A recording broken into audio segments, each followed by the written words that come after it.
네, 오늘은 도널드 우즈 위니카스에 관한 연구를 하겠습니다. 도널드 우즈 위니카스는 영국 런던에서 활동했던 대상관계 이론학자인데요. 특별히 그의 생애를 살펴보면 그는 소아과 의사였습니다. 그는 아기들과 어머니들의 그 양육 환경, 관계를 지켜보고 그러한 경험을 토대로 아이들의 발달을 방해하는 잘못된 양육이 무엇인가 그것에 대한 이론을 만들었고요. 그래서 위니카스는 말하기를 사랑 없이 아기를 키울 수는 있지만 사랑 없이 비인격적인 방식으로는 아기를 새롭고 자율적인 인간으로 키울 수 없다. 그렇게 말했습니다.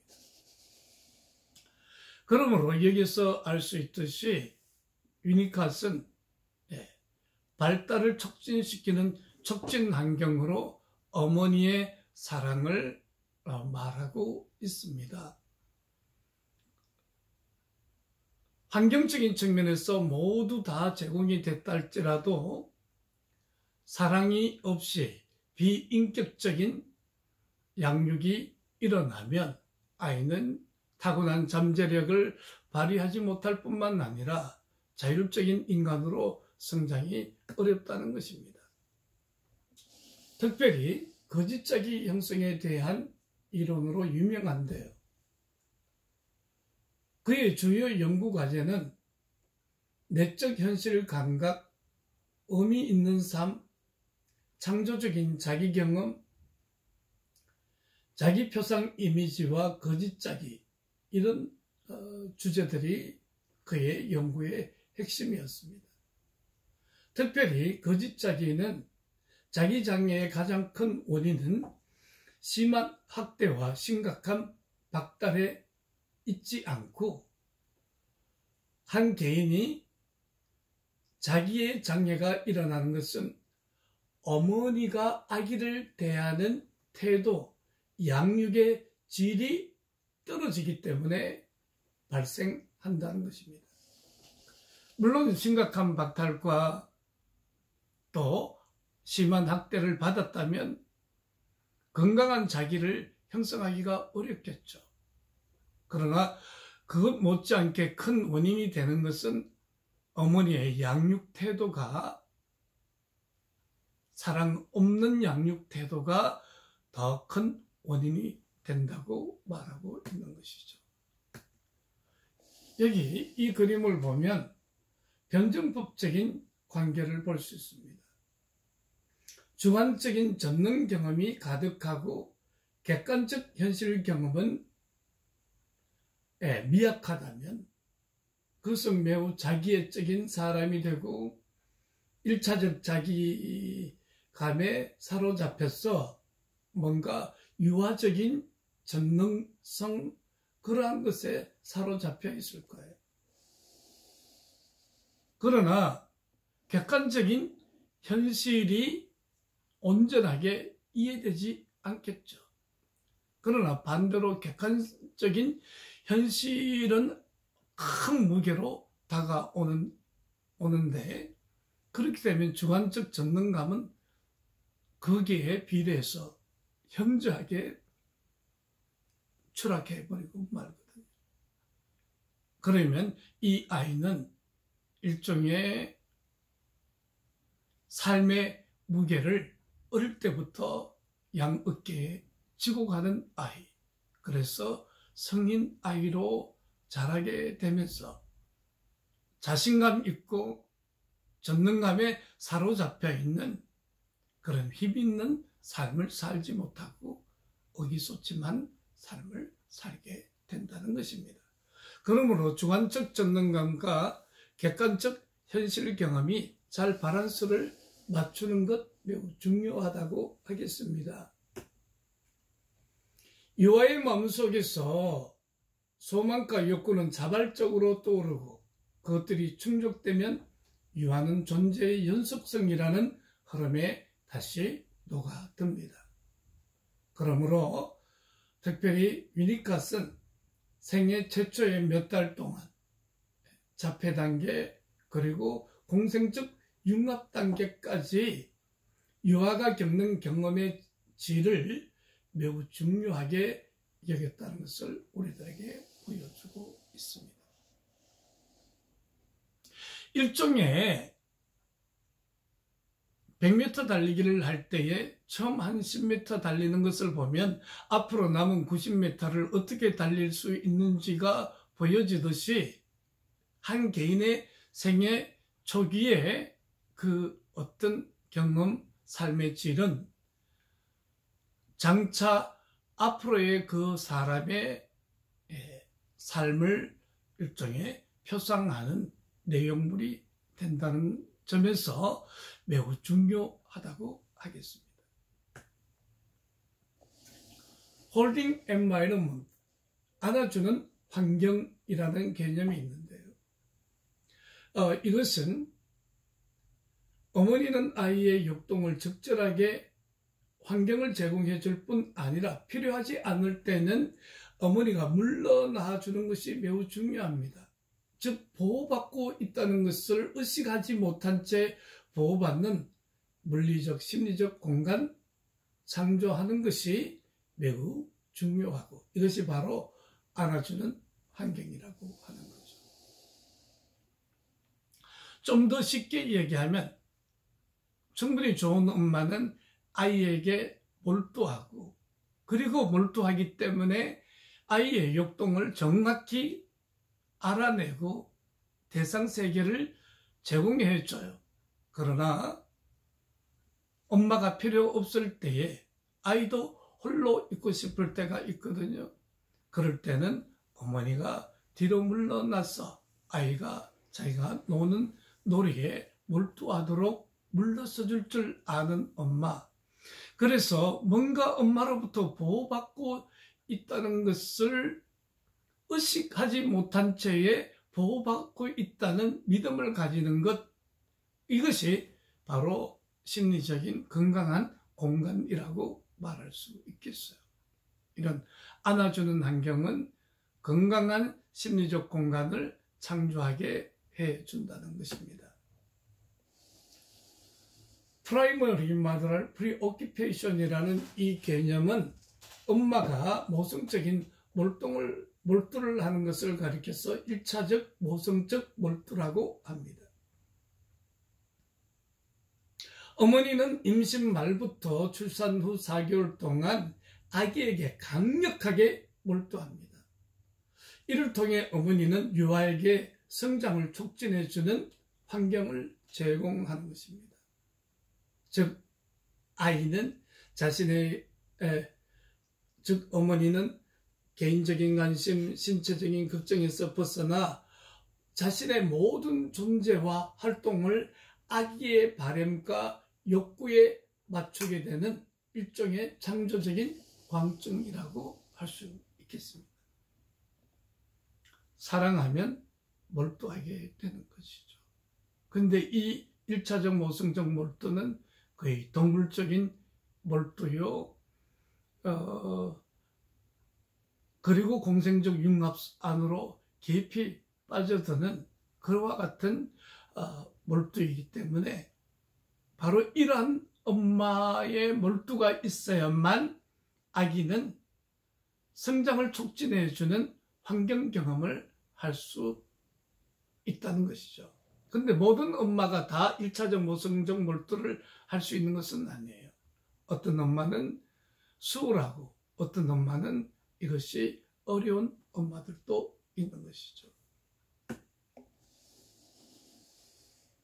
이런 어머니의 몰두가 강력하면 아기는 자신의 모든 존재의 중심으로 자신을 경험하게 된다는 것입니다. 그가 세상의 중심이 되는 것이죠. 아이가 무엇을 원하고 그걸 무의식적으로 울음이나 태도를 통해서 표현하면 엄마는 지체 없이 아기에게 대상 세계를 제공해줘요. 그러므로 아기는 자신이 소망하면 그 대상이 다 만들어진다는 그런 느낌을 갖게 되면서 주관적인 전능감 속에 빠지게 되는 거죠. 이것은 1차적 자기애적 상태라고도 할 수 있겠어요. 그러나 객관적인 현실을 아이가 경험하면서 주관적인 전능감과 객관적 현실이 밸런스 있게 조화롭게 되어지면 건강한 자기 발달로 나아갈 수 있는 건데, 그러나 무엇보다도 생애 초기에는 주관적 전능감이라는 이 부분이 이루어져야 된다. 그러면 참자기가 형성되려면 아이의 참자기 형성을 위해 안아주는 환경을 제공해야 하지만 어머니는 아이에게 세계를 가져다 주는데 점차로 실패해야 된다는 것입니다. 만약 그렇지 않고 생후 4개월 때까지 엄마가 동물적으로 몰두해서 계속 챙기고 대상 세계를 제공해줘 버리면 자기적 환자가 되겠죠. 그러므로 점차적인 좌절을 허락할 수 있는 것, 이게 매우 중요해요. 점진적인 좌절 경험은 고통스럽지만 성장을 촉진시키고 아기는 욕망한다고 다 이루어지는 것이 아님을 알게 돼요. 그리고 자신이 전능하지 못하고 엄마가 대상 세계를 가져다 주었다는 것도 아이의 이고가 자라면서 알게 돼요. 그러면서 유아는 자신이 의존적인 존재임을 깨닫게 되는 것이죠. 나아가서는 세상은 함께 만들어가는 것임을 알게 되고 협상하고 상호적인 관계를 맺어야 된다는 것도 알게 되는 것이죠. 이제 현대 아동 청소년들에게 있어서 한 아이 또는 두 아이 정도로 낳다 보니까 엄마가 점진적인 좌절 경험보다는 몰두하고 금이야 오기야 그렇게 키우다 보니까 자기적인 환자들이 많이 양산되는 그런 현대 청소년들의 모습을 볼 수 있습니다. 이렇게 점진적인 좌절 경험은 뭔가 자신이 의존적인 존재임과 동시에 세상은 상호적으로 협력해야 하는 관계성 속에 있다는 것을 깨닫고 사회성을 발달시키는 것은 매우 중요한 과제라고 하겠습니다. 트랜지셔널 오브젝트 혹은 트랜지셔널 익스피리언스, 중간 대상과 중간 경험은 또 위니카스의 중요한 개념인데, 중간 대상은 주관적으로 창조되거나 마음대로 통제할 수 있는 것도 아니고 외부 세계에서 발견해야 하는 자신의 분리된 것도 아니라, 중간 대상은 한마디로 말하면 주관 세계와 객관적 현실 세계 사이에 있는 세계라고 하겠습니다. 이때 중요한 것은 양육자가 아기가 갖는 중간 대상에 집착하고 매우 모호한 형태를 띈다 할지라도 침범하지 말아야 하는 거예요. 그래서 중간 대상은 엄마로부터 급격하게 추락하는 고통을 완충작용하기 위해서 중간 대상을 통하여 위로를 받는 상태에 있다 생각하면 되겠어요. 그래서 중간 대상은 아이의 확장된 자기를 나타내는 것이며 전능한 세계로부터 타인에게 적응해야 하고 협조해야 하는 현실 세계로 추락하는 충격으로부터 보호해주는 완충작용을 하게 된다는 것입니다. 그래서 중간 경험은 창조적 자기가 작용하고 놀이할 수 있는 보호된 영역이며 예술과 문화에 창조되는 경험의 영역입니다. 그러므로 중간 대상과 잘 놀면, 그러니까 어릴 때는 담요, 고민형 갖고 놀았지만 성인이 되어지면서 자신의 전공이나 예술 활동이나 자신이 좋아하는 것을 중간 대상으로 삼고 열심히 하다 보면 그 분야에 대가가 되기도 하고 또 예술 문화가 창조되어지기도 하니까 사실 중간대상은 우리 인간이 죽을 때까지 갖고 있는 거죠. 이것의 가장 중요한 역할은 완충작용. 엄마의 동물적 몰두로부터 철수되어졌을 때에 엄마를 대신할 수 있는 뭔가 대상을 창조해서 그 대상으로부터 위로받는 기능을 한다고 말할 수 있겠습니다. 그러므로 주관적 전능감 안에서만 살고 객관적 현실과는 연결되어 있지 않는 사람은 매우 자폐적이고 자기 몰입적인 돈키호테 같은 사람이겠죠. 반대로 객관적 현실 안에만 살면서 주관적인 전능감과 접촉하지 못하는 사람은 피상적인 삶을 살지 모르지만 열정과 독창성이 부족한 삶을 살게 된다는 것이 문제가 된다는 것입니다. 그러므로 주관적 전능감과 객관적 현실 사이에 밸런스 있는 조화로움을 가진다는 것은 매우 중요한 것이죠. 그래서 객관적 현실을 통해서 상호 협력하고 상호 뭔가 도움을 주고받는 관계 안으로 들어가야 살 수 있는 세상, 그리고 타협, 그리고 이 객관적 현실에 잘 맞추어 산다는 것은 매우 중요한 것이죠. 그렇다고 해서 주관적 전능감이 결여되어진 채 객관적인 현실만 삶의 무게로 꽉 눌려버리면 아이는 성인 아이처럼 자신감 없는 그와 같은 조숙한 어른이 되어져 버린단 말이에요. 오브젝트 유시지라는 개념이 있는데 이 개념은 주관적 전능감 안에서 아이는 어머니를 무자비하게 사용합니다. 그야말로 착취하고 전용하고 파괴합니다. 왜냐하면 대상이 자기의 파괴성 앞에서 든든히 살아남을 수 있음을 확신하고 신뢰하는 것에서 나오거든요. 이러한 대상 사용을 통해 외부 현실 감각과 자신의 전능한 통제 너머에서 스스로 존재하는 실제적인 타자에 대한 감각을 확립해 갑니다. 만약 그녀가 살아남지 못하고 위축되거나 붕괴되거나 아이에게 보복을 한다면 아기는 자신의 욕망을 충분히 경험하지 못하겠죠. 그리고 조숙하게 외부 현실과 타협을 하면서 외부 현실 속에 빠져버려요. 그러면 결과적으로 욕망을 신경증적으로 억제하는 그런 사람으로 커가게 되는 거죠. 한편 성인의 사랑도 보면, 어른들의 사랑도 보면 정기적으로 대상을 마치 아기가 엄마를 무자비하게 사용했던 것처럼 대상을 편안하게 사용하는 것을 그래도 자기를 떠나지 않고 받아주고 또 컨테이닝 해준다는 그 신뢰의 바탕에서 청년 성인의 사랑도 만들어질 것입니다. 좋지 않은 어머니 역할로 인한 정신병리를 보면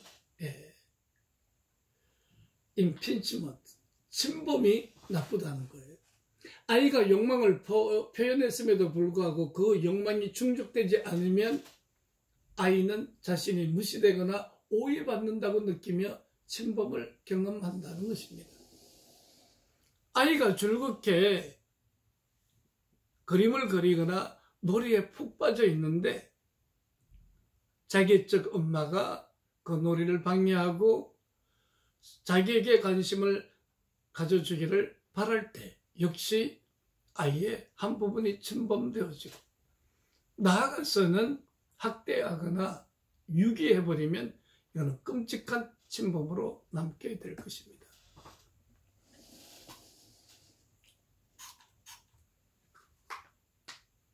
안아주는 어머니 품 안에서 비통합의 상태에 머물면서 존재의 연속성을 경험하지 못한다면 외부 세계의 주의를 집중해야 되고 그 요구에 대처해야 합니다.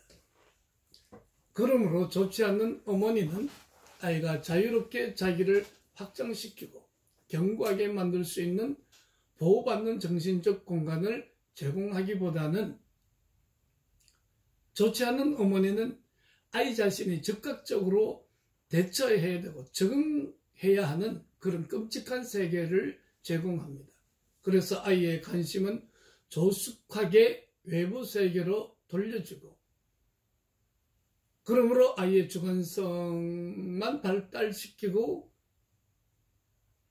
견고히 하는 발달 과제는 극히 제한되어지고 방해를 받게 되니까 자신감 없는 삶의 무게에 찌들어버린 아이로 살게 된다는 것이죠. 안아주는 환경이 제공되지 않으면 아기는 자신의 마음을 자신의 몸과 자발적인 경험으로부터 단절시키며 자신의 경험을 외부 세계에서 제공되는 것을 중심으로 형성되어지게 되니까 일종의 환경에 적합하게 맞춰내는 눈치 보는 아이, 그래서 결국 거짓자기를 형성하게 되는 거죠. 그래서 아기는 좀 더 적절한 환경을 발견할 때까지 거짓자기로 외부 세계와 관계를 맺고 타협하고 살아감으로써 진정한 참자기의 경험의 씨앗은 파묻혀 버리고 말게 된다는 것입니다. 그 다음에 생각해 볼 주제는 임상 상황에서 유니캇의 태도를 살펴봅니다. 분석가는 충분히 좋은 어머니처럼 환자의 주관성을 안아주는 환경 제공하는 역할을 해야 된다는 거죠. 즉, good enough mother로서의 역할. 생애 초기에 좋은 어머니 경험이 없다 보니까 분석가가 이 일을 대신해 줘야 한다는 것이에요. 그리고 환자의 경험과 자발적으로 일어나는 욕망에 깊은 관심을 가지고 그 아이의 주관적인 세계를 이해하려고 노력하는, 그래서 분석가가 마치 피난처, 보호처로 제공을 해줘야 한다는 것입니다. 그러므로 임상 상황 안에 존재하는 것 외에는 아무것도 요구하지 않으며 자신이 경험하는 것을 느끼고 그것을 표현하기만 하면 되도록 하는 것이 중요하다. 그래서 유니캇은 임상 상황 속에서 어떠한 연속성이나 순서도 요구되지 않으며 비통합과 단절의 상태가 용납되어집니다. 그러므로서 분석과 분석 상황을 통해 환자는 좌절되었던 자기 발달을 다시 시작하게 됩니다.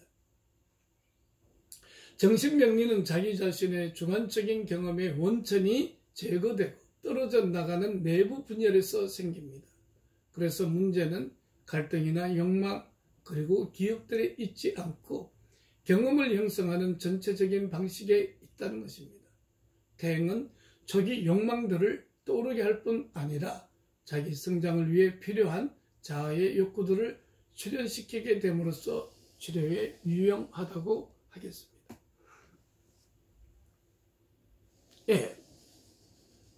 유니캇은 분석의 내용과 해석보다 환자가 타인과의 관계 속에서 갖는 자기 경험이 결정적으로 더 중요하다고 생각했습니다.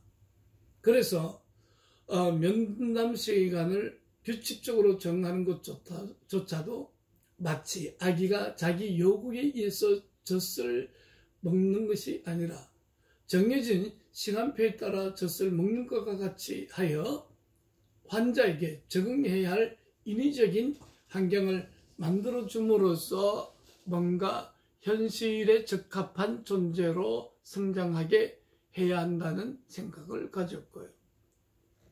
또 유니캇은 환자의 바람이 현실에서 이루어졌다는 착각이 들도록 그렇게 했습니다. 그리고 분석가는 환자가 자신을 사용하도록 허용해 주어야 해요.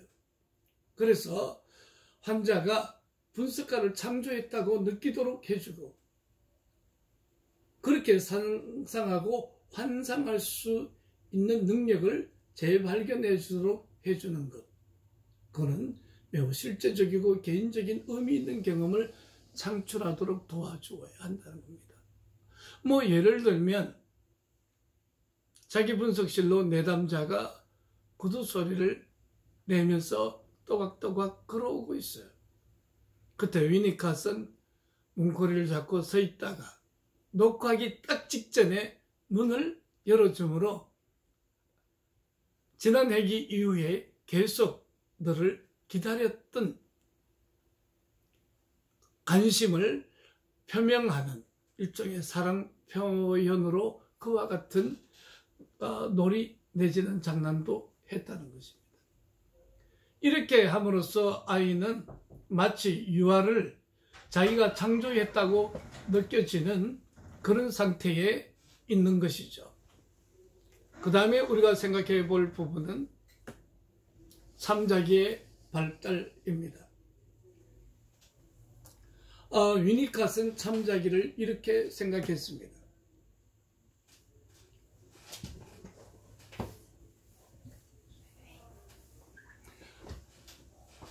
참자기란 다양한 심지어 상반된 자기 이미지들까지도 수용 조종하는 능력을 말하고 일시적인 혼란을 해결해 능력을 의미하고, 참자기를 갖게 되면 삶의 다양한 양상과 혼란을 통합해내어서 전체성을 갖게 되는 능력을 소유하게 되고요. 그리고 참자기의 사람은 자신의 행동에 참된 동기를 부여하면서 행동해요. 그래서 행동을 계속 옳은 방향으로 인도하는 안내스템 역할을 합니다.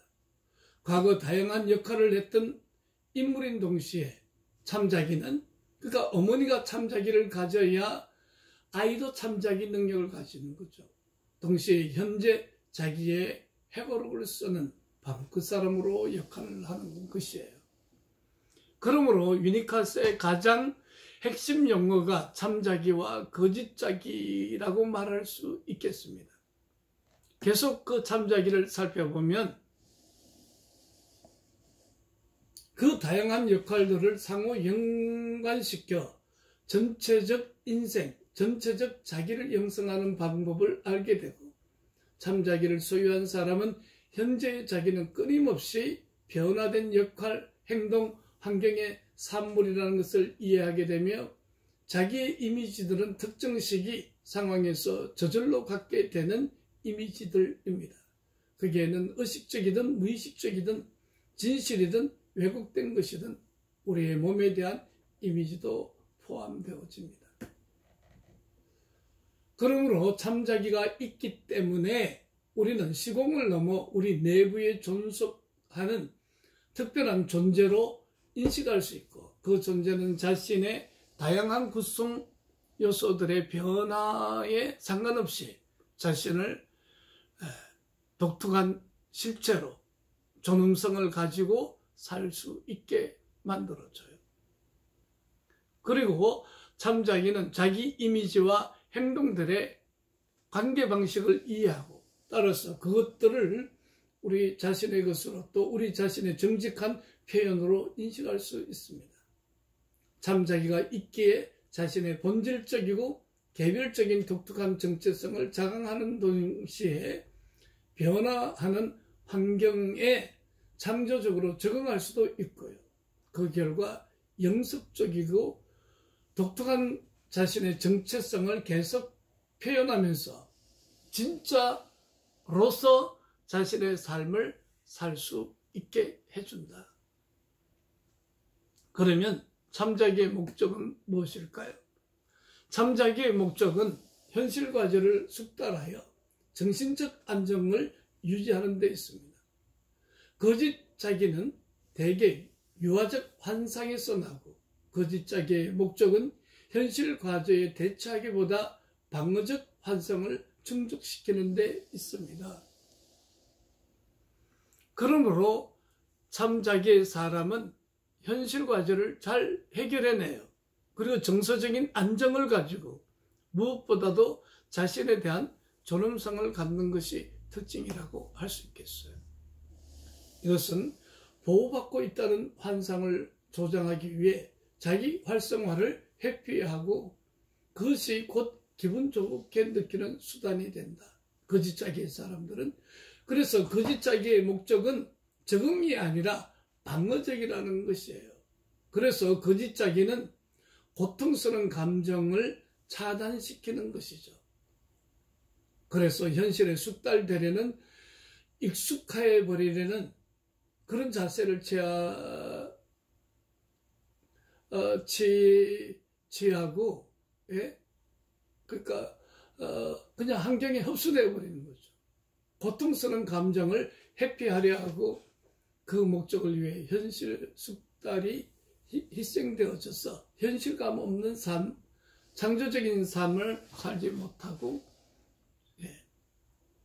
그렇게 해서 겨우 자신의 존중감을 유지하면서 사는 것이라고 할 수 있겠습니다. 이 참자기의 10가지 능력을 보면, 첫째, 건강한 참자기를 가지면 활기 있고 기쁘게 자발적으로 다양한 감정을 깊이 체험할 수 있어요. 둘째, 적절한 권리를 기대하는 능력을 가져요. 셋째, 자기를 활성화하고 자기 주장을 할 수 있는 능력을 갖게 되고, 넷째, 자기 존중감을 갖게 되고, 다섯째, 고통스러운 감정을 진정시켜낼 수 있어요.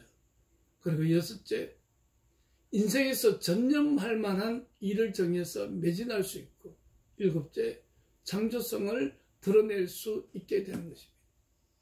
그리고 성적 친밀감이 자연스럽게 표현되어질 수 있고 홀로 있을 수 있는 능력을 갖게 되는 거죠.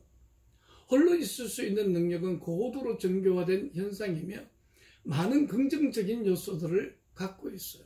그리고 그것은 정서적 성숙과 밀접한 관련이 있는 거예요.